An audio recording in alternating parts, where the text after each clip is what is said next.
Hello guys, यो मेरो हातमा आज चाहिँ रियलमी को मोबाइल रहेको छ।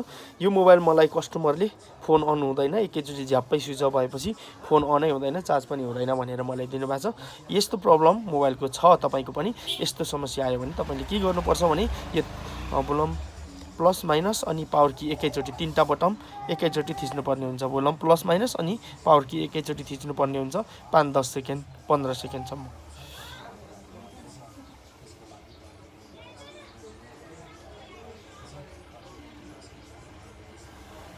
देख्न सक्नुहुनेछ फोन फाइनली अन भयो।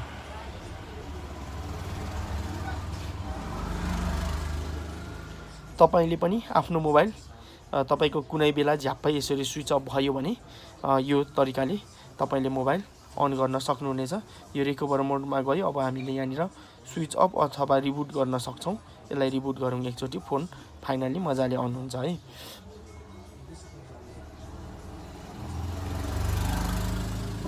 देख्न सक्नुहुनेछ फोन अन भयो।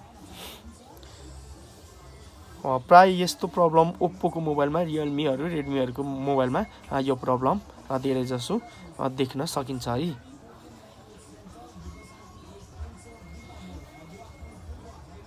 रियलमी यो खालको भिडियो चाहिँ मैले यो भन्दा अगाडि पनि यही युट्युब च्यानलमा मैले अपडेट गरिसकेको छु।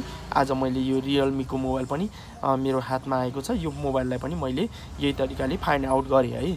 एकदम यो चाहिँ सिम्पल तरिकाले फोन अन हुन्छ। तर तपाईलाई यो सिस्टम थाहा छैन अथवा तपाईको टेक्निकललाई पनि यो प्रब्लम कतिपयलाई थाहा नहुन सक्छ। त्यो प्रब्लम थाहा भएन भने मोबाइल खोलेर केचेकुचु गर्दाखेरि फोन अझ बिग्रिने सम्भावना धेरै हुन्छ।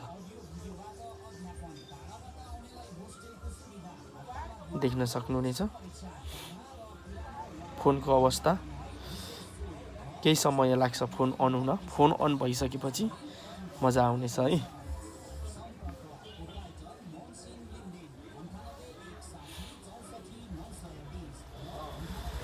रियलमी अलिकति ढिलो अन हुन्छ। देख्न सक्नुहुनेछ फोन फाइनली अन भइसक्यो। देख्न सक्नुहुनेछ यहाँ लक हान्ने बित्तिकै फोन अन हुन्छ। गाइस, तपाईले यो भिडियो कस्तो लाग्यो मन पराउनु भने लाइक कमेन्ट सेयर गरिदिनु होला। टेक्निकल थिङ्कमा नयाँ हुनुहुन्छ भने च्यानललाई सब्स्क्राइब गरिदिनु होला। यस्तै भिडियो तपाईको माझ यस्तै भिडियो तपाईको माझ म ल्याइराख्छु है।